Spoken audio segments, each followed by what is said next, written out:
we're live. Are we live? Are we live? Let me know if you can see, hear me. That took a little bit longer than I thought it was going to. Hopefully there's no technical issues. Hi guys. Hope everyone's well. Let me know who's in. Got 4 people in already, which is always nice. People have been waiting, so it's always nice to know that people are waiting around for this and want to be involved in it. So James Foster, how do pal? How you doing? Chip King, hi mate, how you doing? So yeah, it is another week. So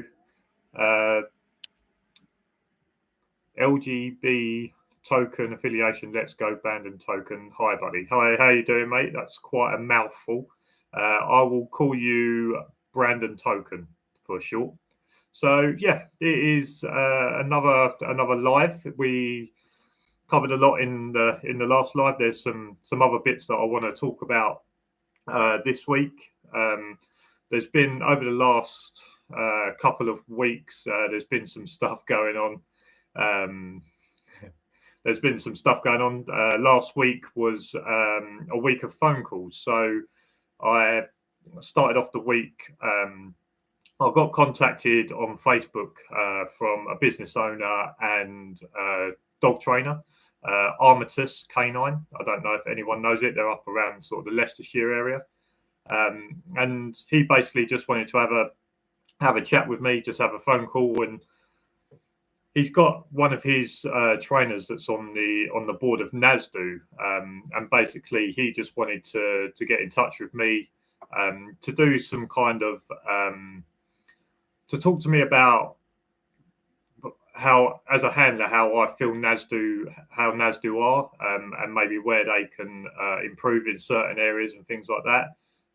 We also had a bit of a chat about training, which is, it seems that that's what he kind of specialises in. He's an actual trainer, and we spoke a little bit about training. He spoke to me about the way that his company works in terms of training, things like that, and it was quite an interesting chat. UK Security 101, hey mate, how you doing? But yeah, a lot of it was just regarding where I felt NASDU was maybe failing, or maybe where they could improve, to kind of help handlers out a little bit more. I explained to him that Andy Llewellyn, hey, good evening mate. I kind of explained to him that as being a NASDU handler, you don't really get a feel of the people that kind of run it. Like, I couldn't tell you, maybe because I've not really bothered to look into it, but you don't really know who runs it. You don't really have a personal affiliation with NASDU itself. Probably the best way that I could put it, and the kind of way I put it across to him, is that if someone asks me why I'm a NASDU handler, the reason I'm a NASDU handler is because my trainer is affiliated to NASDU. It's not because I feel like NASDU offer the best sort of course or whatever it is. You're kind of just with them because that's who the trainer is. So I spoke to him a little bit about that, and spoke to him a little bit about sort of the way in which maybe NASDU can reach out to different people, and to kind of include more people in it. I said to him that I was very surprised that NASDU or someone like that doesn't have like an annual kind of show. So going back to sort of my golf background, every year there used to be the London Golf Show, and it'll be like at the XL, or it'll be in Birmingham, London, wherever it is. I think one year it was at Bluewater, and basically you go there, and all of the top manufacturers are there for you to try their golf clubs. But there's also lots of little manufacturers there that you're not aware of, and it's basically somewhere that they can go to show off their products, to kind of get some contacts, etc. And some big YouTube golf content creators are there that you can go and meet. And it was kind of a way of bringing in the public. I know it's very different for golf, but bringing in the public for them to to get eyes on your product. Now, I was very surprised that in the dog industry there isn't kind of like a show every year where companies that do collars, harnesses, leads, even like trainers could go down there and kind of promote themselves to kind of dog handlers, or even like the public could go down there and they can maybe pick up a lead, or they can pick up a harness or a collar for their pet at home, that maybe that just so that they feel like they're getting a better product or a more professional product than they can go and get from like pet stores and things like that. And he said to me about the NASDU trials, how the NASDU trials, people go, they have like a couple of stalls there and like they put on a show, and that some people would come down. But he said to me that in that you would have maybe like 50 people there, but 40 people are there to kind of support the people that were doing the dog shows, and maybe they were employees of the person that was doing the show, etc. And basically, all I put to him is that you're obviously aiming. If you're only getting like 10 people, you're obviously aiming at the wrong group of people. He said that the reason that NASDU were putting the poor showing down to was that handlers were going to be working, or they was holding it around the Northampton area. So from up north, it was hard to get to. And I just said to him that I've sort of proved through my channel that my channel is mainly aimed at people that want to get into the industry but have no idea how to go about it. And having like a show every year where you could go down there, find all of that kind of information, and be able to mingle with some people, maybe getting someone like myself down there that does a little bit of content that people can kind of come down and meet as well. But just somewhere where as an aspiring handler, you could go and spend a day there and find out information. And NASDU were kind of, the way I see it is NASDU's kind of looked at it is that, yeah, putting on a show, we can show how impressive these dogs are. Well, if you're only aiming that show at dog handlers who are already qualified, I've already seen that. I don't need to go and watch a show about that. I can watch a little bit of that, watching like PSA YouTube videos, like. And once I've seen that show, if you've got no stalls there for the public to come down and buy stuff, or handlers to go there and buy stuff, if I go there in 2020 and I've seen the show and there was like 2 stalls there that I didn't really want to buy anything off of, am I going to go the next year to watch the same show and see 2 stalls that I don't want to buy anything off of? It's kind of like aiming it at the right type of people and things like that. So yeah, like I say, it was a good little chat. Like I say, it was the Chris at Armitage K9. He was a nice guy. He was a nice guy, and we had a good chat. So, but yeah, that was basically what it was at. And like, I'd like to know from you guys, is there anything that in sort of like the way NASDU or NIP2 or BIPTA, the way that they kind of run things, is there something that maybe they could do that would benefit you a little bit more? And yeah, like I say, I'd just be interested to hear that. Right, who else we got? Brandon Token. I worked for them before, and they're good. Danny Rolfe, hello mate, how you doing? Porsche K9, how you doing? Sean Bartlett, evening mate, how you doing? Danny Rolfe, be nice if they did some CPDs for members. Or CPDs? I'm so bad when it comes to the short writing of certain stuff. Let's show that one was held. Brandon Token, too bitchy for me. My dog's better than your dog's, type of thing, and I can't be arsed with it. That's I feel like maybe we kind of agreed on that kind of stuff, is that it is a bit of the way in which we kind of agreed, it's like a bit of a dick measuring competition, is that yes, my dog's better than your dog, or look what my dog can do. And it's, yes, it can be entertaining, and yes, it can be I'd say for people that are just getting into it, you can kind of see the levels. But I'd say for most handlers who are already qualified, you've already seen all that stuff, and you do just see it as like someone's just going there to. But a lot of these dogs, well, not a lot. A lot of these dogs, they train these dogs up for the shows. This is not a dog that goes and spends 15 hours on a shift and then goes there to go and do a show.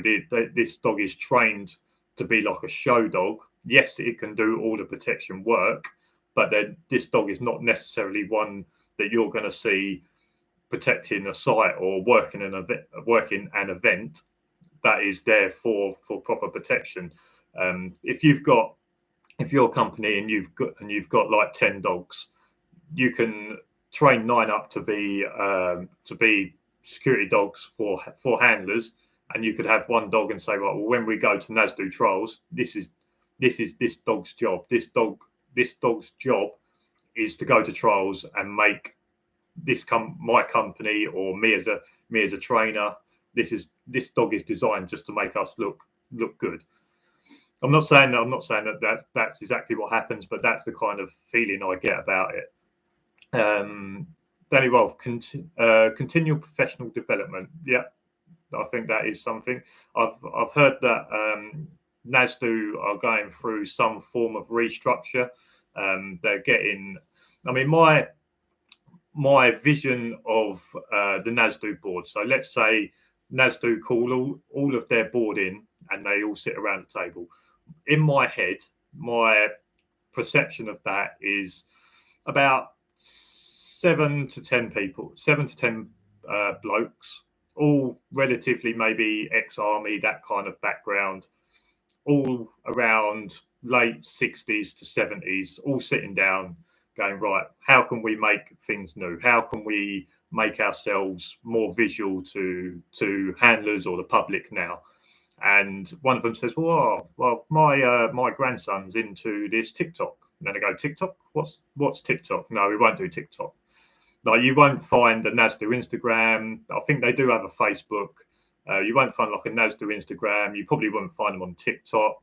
You can't find them on YouTube. And I've kind of just get this vision that they all sit around and say, oh, there's this new thing called YouTube out. And you put videos out, and people like can subscribe, and they can watch, and they can give you a thumbs up, they can comment, and they go, oh no, it just sounds a bit too technical. Like, I'll tell you what we'll do. We'll put out a magazine. Now, I've heard that like the little magazines that NASDU done was very good, and there was handlers or trainers that were collecting them, and it kind of kept you up to date with what's going on with NASDU, etc. But it's kind of like that's 2000s kind of stuff, isn't it? Sending out booklets and hoping that people are going to get a booklet, pick up a booklet, and going to sit there and read it. Now, you're more likely these days that someone's going to read something on their phone, or they're going to watch a YouTube video about it, different things like that. And it's kind of like that's the vision I've got now. I have heard that there's a little bit younger blood coming into that kind of board with some different ideas, and they want to try and restructure it. I said to them that the NASDU website is just a sham, basically. I feel like it's too complicated. It's very basic. And when I say basic, I don't mean basic as in easy to get around. I mean basic as in it looks like someone's done it on Wix. And I could possibly make up a website like that, and I know nothing about making up websites. So I think that's what they're kind of looking to do. Going to start trying to look at doing a new kind of website and restructure it, and like I say, just get a bit of 21st century kind of thinking, and a bit of younger thinking about that kind of stuff. So whether any of you agree with that, it's entirely up to you. That's just what I think, and the kind of vision I have in my head. And in terms of NIPTA and BIPTA, I don't know enough about them, but again, that's the kind of theory I have. And you might have seen over the lockdown some of the viral videos let's say like a church or a parish where they've done these Zoom meetings, and there's some bloke that's got like a filter of a cat and he doesn't know how to turn it off. That's my kind of idea of like a NASDU board Zoom meeting, that someone's got stuck with a dog filter on and he doesn't know how to turn it off, and they're trying to do this meeting. Right, let's get into the comments. If NASDU watch this, I'm probably gonna get struck off as a hand now, aren't I? Right, where was we on that? Chip King, LGB, I agree with you 100%. Yep, that's Brandon Token. CBD online courses, etc., for learning and development. Again, that's a 21st century kind of thing. Is that why can you not have? I know that you can get like a booklet, like a handler's manual off the NASDU website. I think it's about £25 for non-members. And you can get like the booklet, and basically you're going to get that sent to you in like paperback or like a ring binder kind of form. But why can't you buy like a digital copy that you can have on your phone and save to whatever?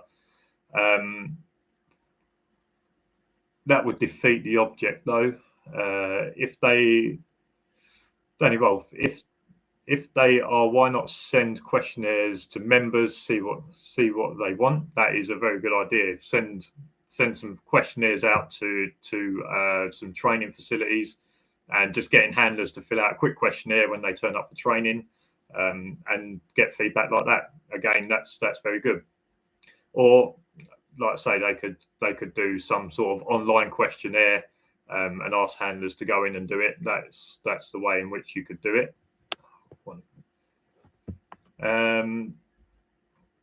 Great idea, Danny. Exactly, yeah, that is a good idea. Sean Bartlett, they won't sell you them directly. You have to go through a trainer, which kind of makes sense, I suppose. I know that on the website, like you asked me about it, and on the website it does say for non-members £25 to get the booklet, and it does make sense that you have to go through a trainer, because then that makes sure that all of these end up in the right place.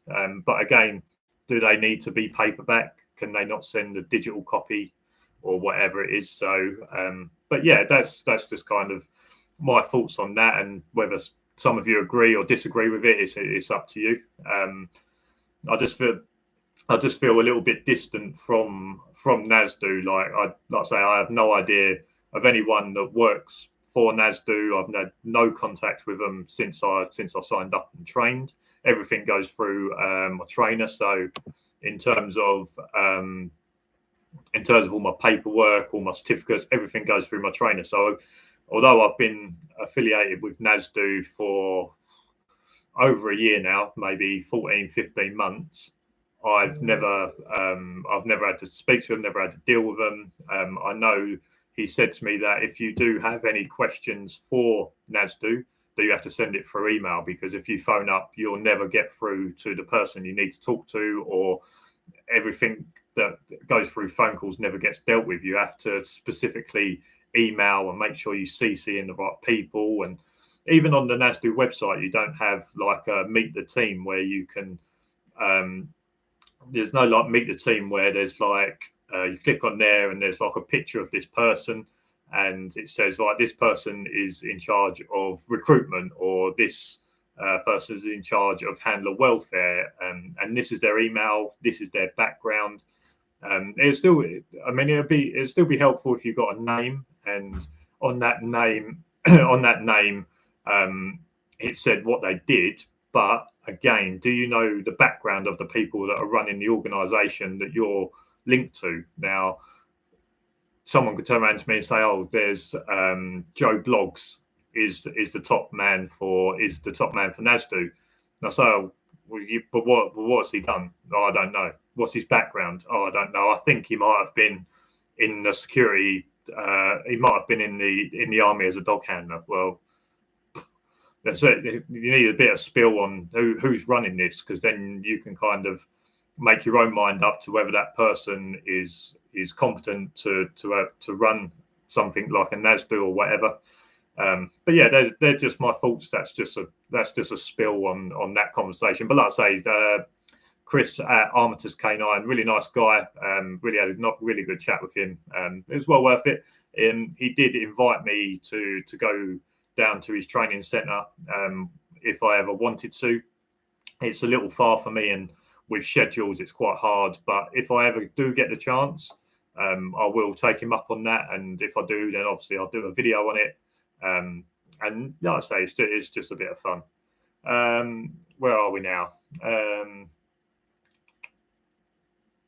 Danny Rolfe, I think they do need to show their value and what they actually offer or are doing for the canine industry. I think that's a good point. Is that I feel like because NASDU, NIPTA or BIPTA, because they all do similar stuff and they all run very parallel with each other, NASDU's not doing something different to make NIPTA do something different. It's kind of that one of them has to turn around and say, right, doing a big restructure, this is what we're going to do. We're going to aim at these people. We're going to do this differently to what everyone else is doing, and be the first to make the others follow, if you know what I mean, and be the one that stands out. Now, I heard that NASDU is the cheapest of the three. Whether that's true or not, I don't know. NASDU is the cheapest of the three, but just because you're the cheapest doesn't mean that you're going to get the most handlers. You need to put yourself out there to say, look, we're the best. This is why we're the best. And that's why I said about the show, doing a show, like a NASDU annual show, and getting people down there and getting the public down there and explaining about the dog industry. If you don't put anything out to the public, if you only do like a NASDU booklet that goes out to trainers and that, you're not educating the public. You're not showing the public this part of the industry, and that's why possibly handlers get bad names, the dog gets bad names, because even our governing bodies are hiding how we run from the general public. Trash Panda, I finally made it on one of your lives. Watching your channel has made me more proactive about getting into the dog handling. Got my SIA booked for next month, so thank you very much. No, thank you for subscribing and watching my videos. Without you guys watching and subscribing, maybe these lives wouldn't be happening, or I wouldn't get the kick out of making the videos every week. And yes, I would still document my journey, but would it be as knowledgeable or as good as it is? Possibly not. Chip King, where does all the money go that we pay them? That is the $100 million question, isn't it? Tom Bailey, sorry mate, not about to take part tonight for the full video. Pretty busy shift tonight, just popping in to say hello. We'll catch up later. No worries, Tom. I will catch up with you at some point. And obviously, after this stream ends, you'll be able to watch it fully back. And if you haven't listened to what I've just spoke about, then yeah, you can watch it back. Brandon Token, trainers get the biggest portion of the cash. Interesting. Danny Rolfe, they could do webinars. That is something. I mean, I spoke to him. I spoke to Chris, and I said, look, what is if I want to get into dog training, what's the best route to go? Is it like start doing like puppy training, and then you sign and learn how to train a dog, or a puppy learn how to train a dog, and then you go into this? And he said a lot of things about just doing webinars and seminars, different things like that. And again, NASDU, they could do like a webinar or whatever it is, 3 times a year, 4 times a year, probably 4 times a year, where people that want to get more knowledgeable or want to get some more knowledge can jump in or pay for it. And like I say, a lot of it can be online. It doesn't have to be seminars. It can be webinars where they can do it all online. But is there someone in NASDU at the moment that's forward thinking enough to actually proactively do that? I don't know at the moment. If I'm going to be honest, it's like I say, I think a lot of it as well is that there doesn't seem to be any risk taken now. we all know from a lot of big governing bodies or big companies that sometimes you have to take a risk and do something. Now, I'll keep going back to the show, and I apologise if you don't agree with the show, but I'll keep going back to the show, is that, yes, because the NASDU trials hasn't been that exciting, and the stalls that have been there have not sold anything, so they don't want to go back. Is it worth the risk, them saying, right, we're going to do the show differently, we'll take the risk that the first year is not going to be great, but we're going to do it, and we're going to try and make it as good as we can, so that the voice gets round that it's a good show now and it's worth going to. Is NASDU willing to take that risk? I don't know too much. NASDU needs to look at some of the crap trainers and get them out. That is something else I did hear about. Now, I did go training the other day, and I heard a whisper of it as well, is that they are, I believe NASDU are going to call in all the trainers, or they're going to do some form of, I can't remember what the word is, but basically they're going to look at all the trainers, see how they train, and they're going to start cracking down and making sure that all the trainers are doing the same thing, they're doing everything right, and try and possibly to get out some of the trainers that aren't up to it. I heard that a lot of people do moan about NASDU trainers and things like that, but no one actually complains to NASDU about the trainers, or no one actually writes in, and NASDU don't seem to have been able to find out for themselves which trainers are good and which trainers are bad. So yeah, I did hear that they're doing like an overhaul of the trainers and making sure that all the trainers are up to scratch. How they're going to do that, I don't know. Possibly just going to call them all in and make them all give a session, or whether they're going to put some someone come up with a decent idea of putting out some like secret, I can't even think what the word is, some secret people that they're going to go to all these sessions, and then they're going to feed back to NASDU about how that session was, like a secret handler, and doing it that way so that the trainer doesn't actually know that they're being assessors. There's talk about, well, someone said about doing like a secret assessor that goes to it. That's possibly a way that they may do it. They could ask for area reps to support handlers and be the link to NASDU. Yep, NASDU need to get out and see some of these trainers and training dangerous dogs. I have complained before, and NASDU said they will only take complaining with video evidence, mainly because they don't want to go down there, or they don't want to waste their time. I mean, you have to understand that a lot of the NASDU people on the boards, I think some of them are volunteers. I don't think they get paid. If they do get paid, it's not like their full-time job. Now, we know that NASDU is going VAT registered, so possibly that is going to change. But you have to remember that a lot of people on the board, or a lot of people that work for NASDU, it is maybe not their primary job. So if you say, "Oh, this trainer's is bad, such and such," maybe that person, NASDU, haven't got time to go out and see that trainer. That's me saying that. I'm not sure if that's completely true. If it's not true, then I apologise. But yeah, that's possibly a reason that they want it by video evidence, is that they want the video evidence up front.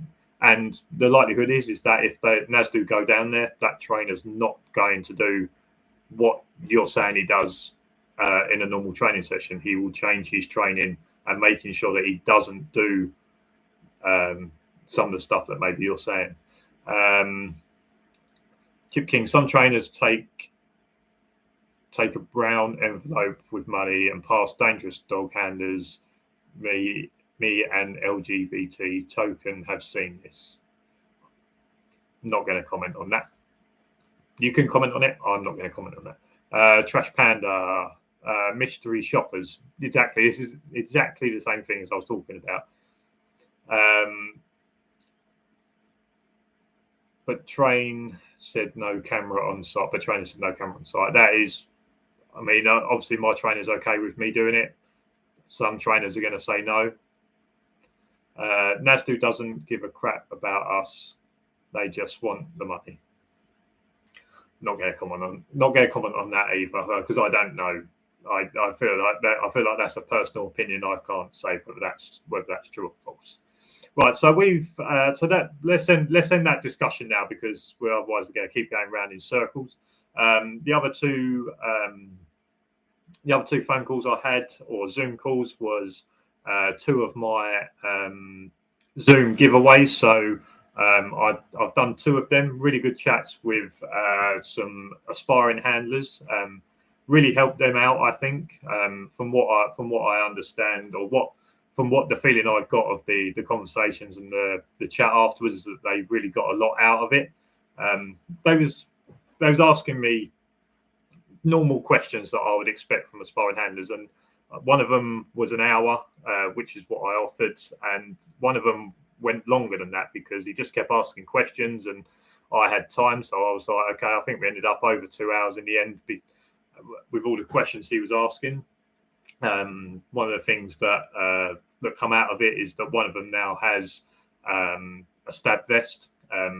They're not actually a dog handler at the moment, although they are static guard, and they now have a stab vest, because we just went into more depth of a conversation about it, and possibly that's what made him decide that actually I want to be one of them people that wears a stab vest. And like I say, we just had a really good chat, and we talked about dogs a lot, about training, about the way about going about training. And then the other phone call I had, he was just asking me lots of things about what would you do about this situation on site, or if this happened on site, what would you do? I think one of the more interesting points that someone brought out to me in that conversation was, what would you do if you was working on a site and there was smashed glass everywhere? And that happened on a site that I was on before the one I'm on now, and there was broken glass everywhere. And I just said to him, look, you're responsible for keeping your dog safe, and if that means that you have to clean it up, then you clean it up. You don't leave it there and then your dog get hurt and blame someone else. I mean, the site that you're on has a duty of care towards you. So let's, for argument's sake, I tripped up and fell into a pile of glass and I cut myself. The site would have to answer the questions to why it was possible for me to do that. But at the end of the day, they have a duty of care towards me, but I have a duty of care towards my dog. Remember that my dog is not seen as a security guard. He's seen as a possession. So in terms of the dog itself, I don't believe that the site have a duty of care towards him, because the site don't have a duty of care towards my iPhone, or the site don't have a duty of care towards my torch. That's how the dog is seen. So in terms of the site, they have a duty of care towards you, but you have to make sure that site's safe for your dog. And if it involves you getting a broom out and you have to clean it up yourself, then that's what you do. The site we was on, there was glass everywhere, and like you couldn't get away from it. The kids had smashed more or less every window in this place, and basically the handlers that were there before me, he literally spent months just going around, just dustpan and brush, or with a broom, and just sweeping up glass after glass. You're not going to get rid of everywhere. But the moment I walked on that site, he said, look, stick to the paths. We've managed to clean a lot of that. Stick to the paths and you'll be fine. There are areas in the grass where there is going to be glass, so just stick to the paths. And that's basically what we've done. My dog did cut his paw at one point, but like I say, there was so much around in the 4 months I was there. It happened once. It's not my fault. It's not the site's fault. Well, could be. it's not my fault. It's just something that was bound to happen at some point.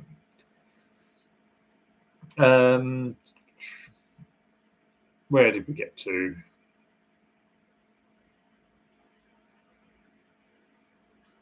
I do agree that there should be one training and governing body.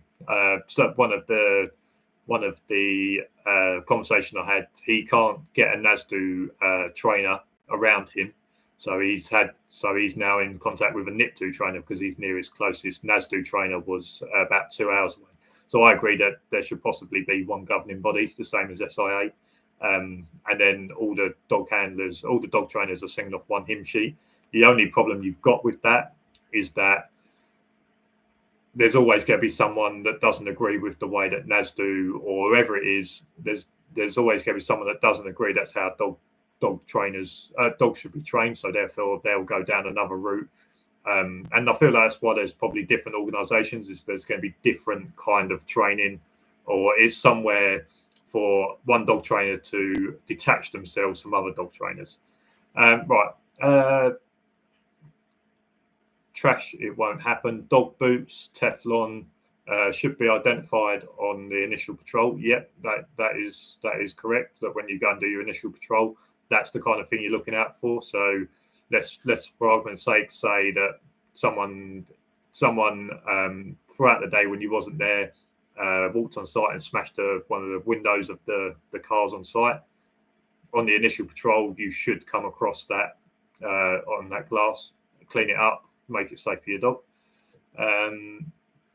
You mentioned stab vests. What are your thoughts on stab-proof vests harness for dogs? Seen them for sale recently.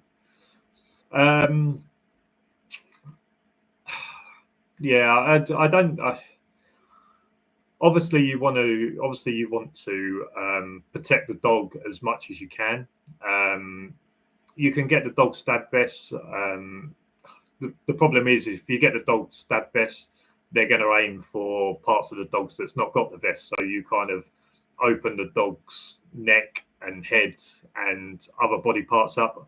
Although when your dog goes in, if the dog has to protect you from a knife, if the dog goes in, the likelihood is it's going to get stabbed. If you put a stab vest on it, they'll just choose to stab elsewhere. And what you'll find with a lot of the stuff that I've seen, that people normally target the dog's head when the dog's biting because they think if they target the dog's head, that's what's going to make the dog let go. And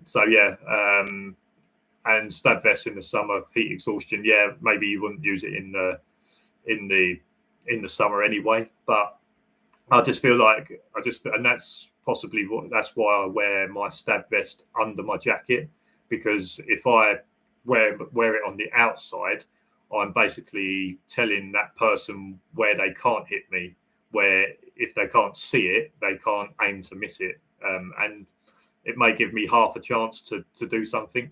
And if they go for the big body part, then hopefully I'll get away with it. UK Security 101, lads, just get yourself some rubberized dog shoes to take. It takes a week or two to teach the dog to get used to them, but they don't have to save you a hefty vet bill. Yeah, I think when my dog done his paw, I think it cost me about 150 quid to get it bandaged up, to be treated, etc. Yeah, they just washed it out, made sure there's no glass in it. Yeah, like I say, it cost me about 150 quid. So that shift that I did was basically void, because that's how much I earned in that shift, and that's how much my vet bill was. So yeah, it can save you a hefty vet bill, and God forbid it was more serious, then it obviously would have cost more, and I would have been losing a lot more money out of it. So there's in that conversation, in them phone calls as well, there was something that come up, and it was someone on my YouTube channel that comes into the lives quite regularly. They was because they wasn't a dog handler, and they was a sparring dog handler. They didn't feel that the YouTube live was they didn't feel confident enough to ask questions. Now we've had our chat, he has said that he would be more open to asking questions, and I feel like that was a good part of the conversation we had, is that they now feel more comfortable to ask questions in the live chat. But what I have started, and I've trialed it for just over a week, is an online is an app chat. So there's an app called Discord. There'll be some of you that are probably aware of it, and basically it's like a WhatsApp chat, but you don't have to sign up with your mobile number, whatever it was. I wanted to try and do like a chat, but I know with WhatsApp is that once you're a member of that, everyone has your phone number. Now, I don't want everyone to have my phone number.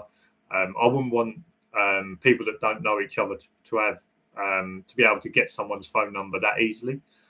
So we started up a Discord chat, and basically a Discord chat is like WhatsApp, and you can go on there. You can chat, ask questions. There's like on it, I've started up like a chat that's security dog handling. But then there's also little channels I've got off of it where there's going to be like Wednesday lives where I'll be posting on there saying, look, there's going to be a live this Wednesday. So if you're someone that misses a lot of the lives because you forget, joining this chat, I'll be like a couple of hours before the chat, the live, I'll go into the chat and say, look, here's the live's going to be up. Anything that's discussed in these lives, any like links or anything like that, it'll be somewhere to post them links that you can go and look. So let's, for argument's sake, say someone wanted a stab vest and they wanted to know which one I've got. I could go into the Discord app and put the link in there and say, look, this is the stab vest I've got. Or like Security 101, he said about the dog boots, he could link the dog boots, like the Amazon URL, whatever it is, into that chat, and you could go on there and be able to do it. But also, it was just a way of keeping the conversation going. Now, obviously, we have good chats. Obviously, we have good chats on a Wednesday, and then it's like 2 weeks before the next one. And from what I've seen through like the trial over the last week with a couple of handlers that I'll put in, is that it's been a good way for us to keep the chat going, or for people to continue asking questions when they think about it. Now, if I do my live tonight, someone might have a question on Thursday, and by the time we get round to the next live in 2 weeks' time, they've forgotten what that question was. They could go onto this Discord app and ask that question right away. And you've got myself, UK Security 101, Tom Bailey. There'll be other handlers in there, and hopefully other people from the industry that if I don't know, they'll be able to answer it. In there, I've got. Let me just look it up quick, because I've started up some different channels, and so basically at the moment I've got like a security dog handling, which is like our chat for everyone just to chat about. I've got Wednesday lives, which would be anything to do with these Wednesdays, whether it be a notification that I'm going to do a live, or like I say, links for anything discussed about it will go in there. I've got Saturday videos, so every time I post a video on a Saturday, I'll put the link in there. You guys can ask me questions about it. Obviously, I want you to comment on the YouTube video, but if you've got any questions or any video suggestions, you can put it in this Saturday videos channel, and we can chat about it there.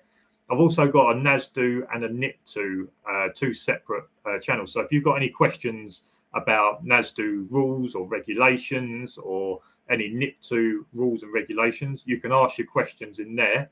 NASDU, I'll be able to answer it. NIPTU, UK Security 101, be able to answer it. So if you put in there and said, what is the requirement for, or what is the test, the written test for NASDU, you could put that in the NASDU channel, and I'll come back and say, look, it's 240 question multiple choice tests. And I think that's just, like I say, the Discord app will, or the chat will evolve. I think once we get more people into it, more people will be, it will evolve. And like I say, over the last week, I feel like it's been pretty good. We've been chatting on there on shift. just saying like, how's everyone doing? Speaking, like, I've got a new pair of boots. Speaking about the boots, me and Tom had a conversation yesterday about him and what it's taken him to get to where he is with his drugs detection dog, and we just had a little chat about that. But yeah, if anyone's wants to be part of it, I'm going to share the link in it now, and I'll put it in the description of this live. So if you just hold with me for a second, so anyone that wants to jump on the Discord app, and like I say, it's just been really good for us to have chats and things like that. Where is it? Can I put it in there yet? No.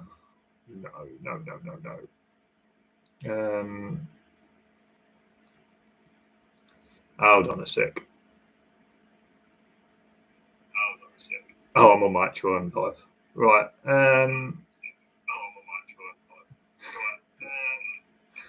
I'm having a bit of a nightmare myself. Right, I'll get it in the description of this video. And like I say, if you want to jump on there and see what it's about, it will be policed by me.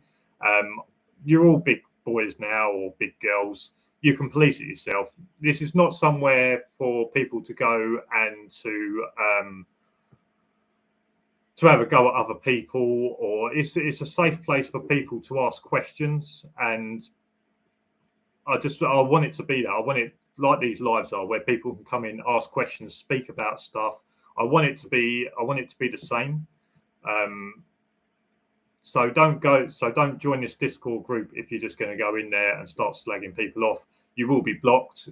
I might give you a warning and say, look, this is not what this Discord chat is about. One more of them and you're out. So yeah, right. I am just about to put the link in the right. The link is in the description below for the Discord app. And like I say, jump on. You don't even have to use your own name. Something that they were saying about the person said that because of YouTube, because their name, their YouTube channel is their name, they was concerned that if they ask a question that to them, they seemed like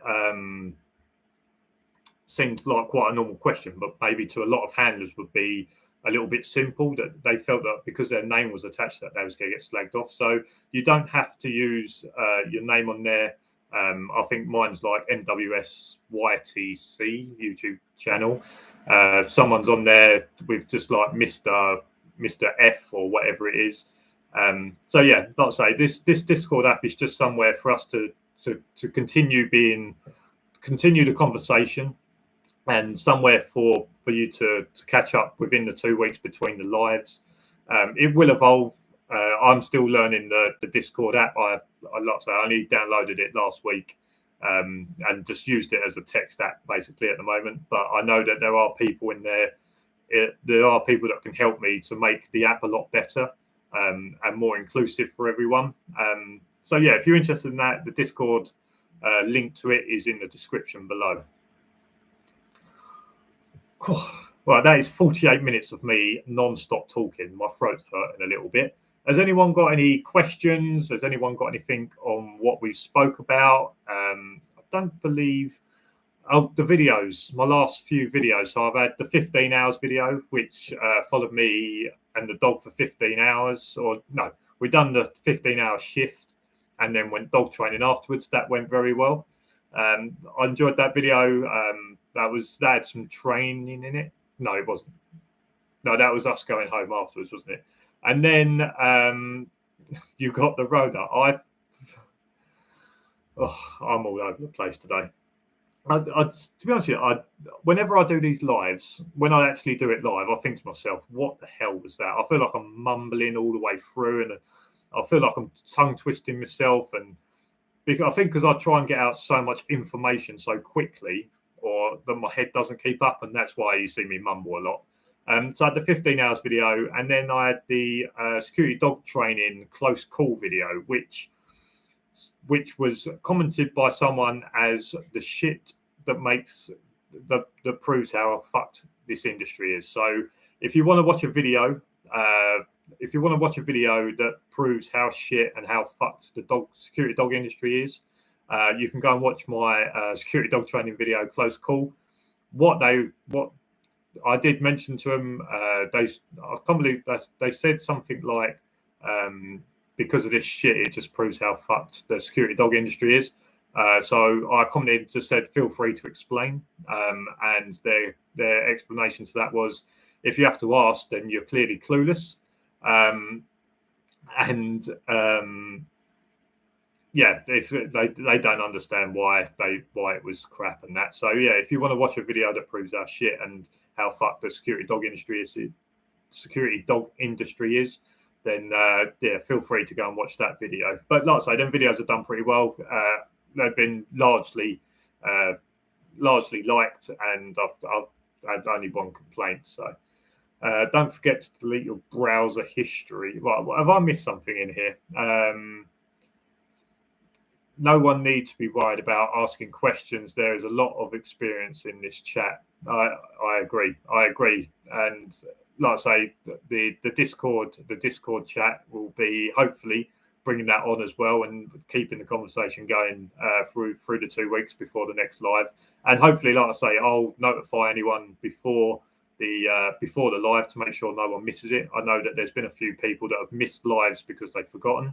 If you're on the Discord app, you're guaranteed to get a notification from me saying a couple of hours till the live, or 1 hour until the live, so you can make sure that you have had your dinner or you've done the shopping with the wife, so that you can sit down and do our live. Didn't know you had a Discord as well. We'll look at joining. Yeah, like I say, it was only over a conversation I had last week, and like I say, I just trialed it throughout this week just to see if people liked it, or the handlers that I had in there, whether they found it interesting enough to put out to everyone. But like I say, in the description below will be the link for the Discord. You should open up the Facebook page for Dog Handler, can send you videos and pictures of useful kit. You got the Rona, yeah. Just don't forget to delete your browser history. Right, yeah. Has anyone got any questions on anything we spoke about? I believe that was all I wanted to talk about. If anyone's got anything that they want to continue, I need to have a mouthful of Coke because my throat is killing me.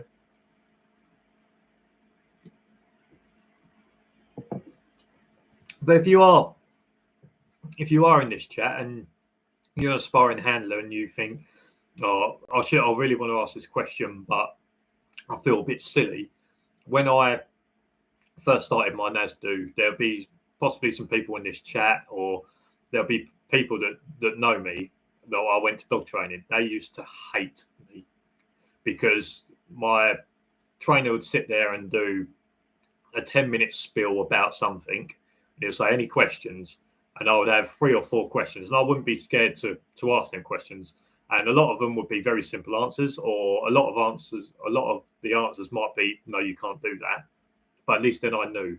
And I feel that's maybe what these lives are more about, is that you can ask them questions and someone can just say, no, you can't do that. Or we can go on a long spiel about something to do with NASDU, and then you ask a question, I'll say, that's totally correct. Yeah. And even if it's just confirming something that you think you know, at least then you definitely do know. And Brandon Token, knowledge is power, and of course it is. And if you don't ask the questions, you don't get the knowledge, you have no power. And especially when you come into the security dog industry, even if you're talking to the site manager or whoever it is, you always know a bit more than them, but you want to make sure that what you're saying is maybe more knowledgeable than the handler that spoke to them beforehand. So their impression of you is that you're a better handler than the other person. And I think that's one of the things that we've tried to do with my channel, and that is make sure that people are having the right knowledge or acting the right way or doing the right things on site, so that we are together bringing up the standard of dog handler. Whether we are or not, don't know, but hopefully we are. If I did miss my NASDU, if I did my NASDU with a borrowed course dog and pass, what would the procedure when I get my own dog? Would it be assessed and then team certificate? Can I work with a dog that hasn't got a team certificate yet? No. So if you do a course with a course dog, you're obviously past the NASDU handler side of it. And then once you get your dog, you'll need to train it up and then become team certificated. Now, someone can tell me if I'm wrong. The same way that you can work whilst you train, you can work a dog that's not team certificated if it is in training. So someone tell me if that is wrong, but I believe that's how it is. So when you get your dog at, let's say, 1 year old and it's signed up to the NASDU part and it's going through its NASDU training, you can still work that dog without a certificate, but you will have to get that dog certificated. You can't just drag any dog out as a past handler and say, yeah, we're now a team. You have to have the certificate with that. Someone tell me if that's wrong, but that's believed that's how it is. The same way as if when I was doing my NASDU, I could have been working with my dog. Buy a trained dog before you do NASDU, bond and learn the dog, then do NASDU. So Brandon Token, would you agree that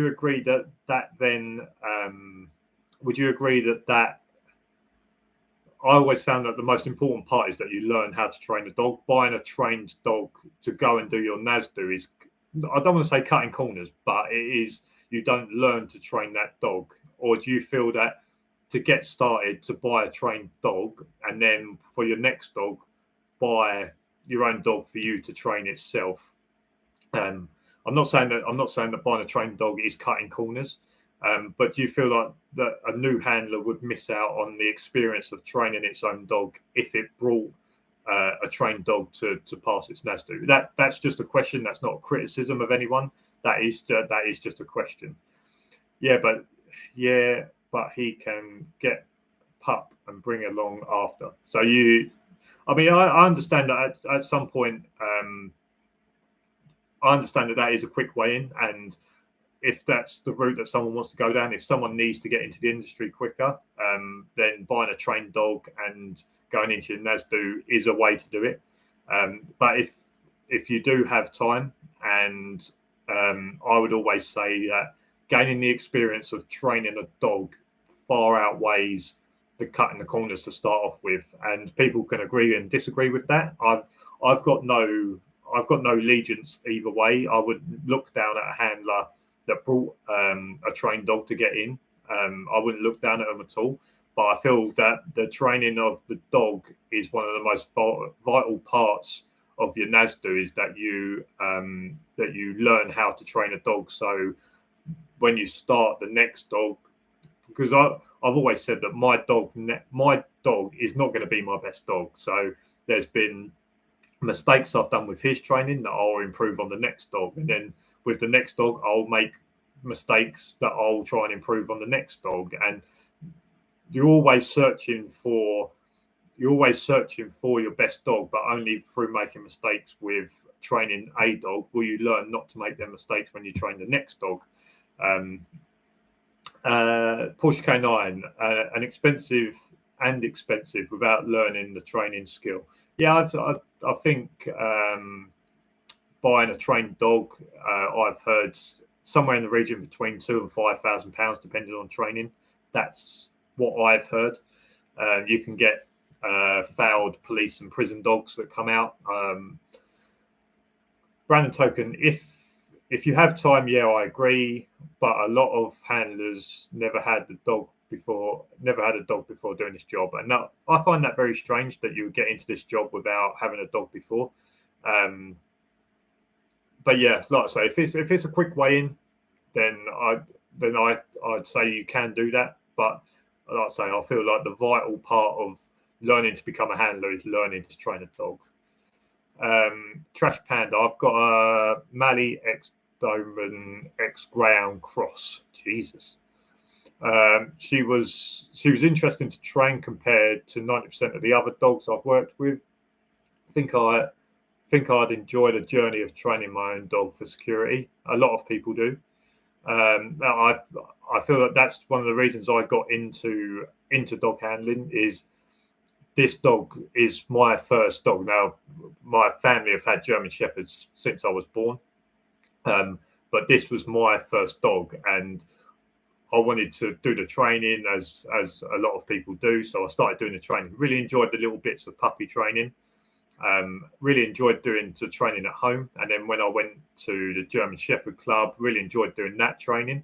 And I feel like that's the reason that I'm possibly in this industry, is that, yes, I've always wanted to work with dogs, but I enjoyed doing the training part with the dog, even as a puppy, even though I was training him to be a domestic dog rather than a protection dog. I just enjoyed the training part. And when you've got a will to work with dogs and you enjoy training, then yeah, this is a great industry to get into, because you're not just training your dog to be a pet and lay on the sofa or whatever it is. You're training your dog to protect itself, to be something a little bit different to all the other dogs. The same way I feel like I'd really enjoy teaching a dog to be a drug or explosive dog, is training that dog not to be like all the other dogs, to have a specialized area of expertise. I know people who only buy trained dogs because they can't train one.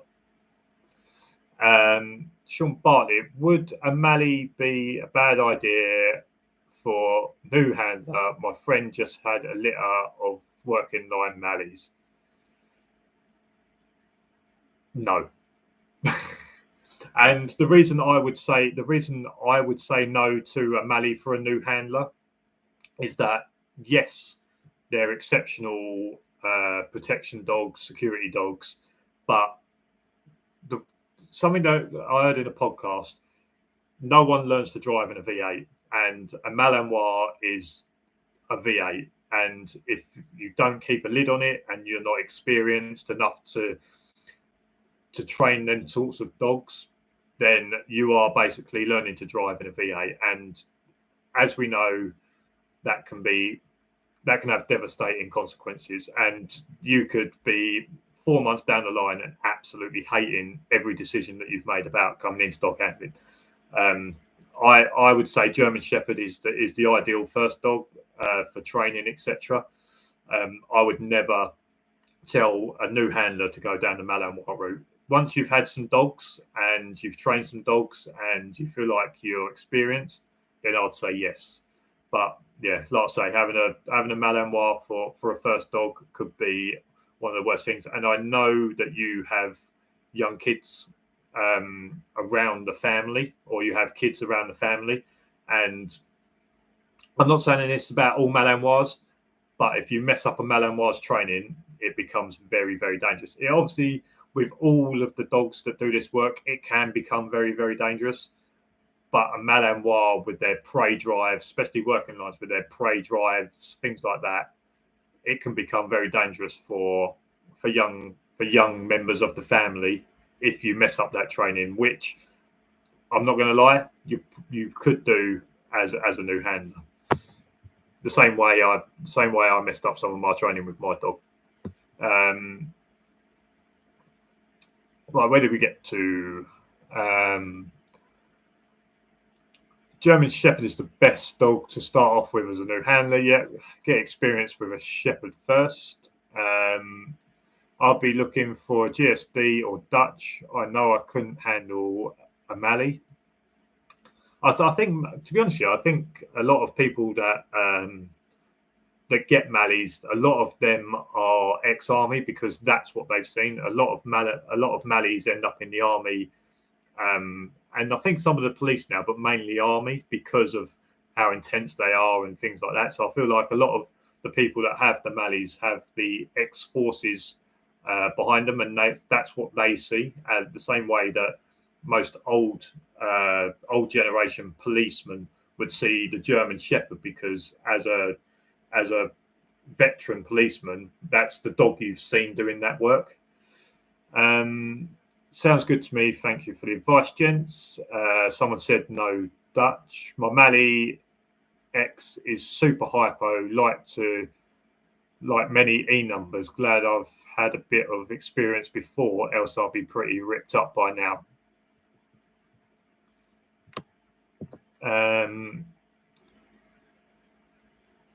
Trash Panda, why not Dutch? Dutch is very similar to Mallee. Stay away for first dog.